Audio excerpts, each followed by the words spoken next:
அனைவருக்கும் வணக்கம். பத்திரிகை நண்பர்களை நாங்கள் தாழ்மையோட கேட்டுக்கிறோம். தயவு செஞ்சு அதிமுகவை உடைக்கிறோம் அப்படி இப்படின்லாம் எங்க மேல அவதூறு பரப்புறாங்க. எங்களது அருமையான டிவி சண்முகம் தெளிவா சொல்லிட்டாரு. இது சிலரால் பரப்பப்படுகிறது. எங்களுக்கு அந்த நோக்கமே கிடையாது.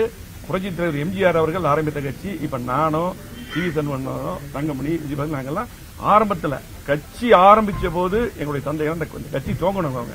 ஆகவே அந்த நோக்கமெல்லாம் கிடையாது. தொடர் தோல்வி 21லயும் நம்ம வெற்றி பெற்று வேண்டியது, 24லும் நம்ம பெரிய வெற்றி பெற்றிருக்க வேண்டியது, அதெல்லாம் கை நழுவி போயிருச்சு. இதே போல இந்த சூழ்நிலையிலும் நம்ம ஆட்சி அமைத்திருக்க சூழ்நிலை இருந்தது. அதிமுக ஆட்சி வந்திருக்கு, அம்மாவுடைய ஆட்சி. தொடர் தோல்வி காரணமாக சில கேள்விகள் எழுப்பணும். அண்ணா எல்லாம் விளக்கமா சொல்லிட்டாங்க.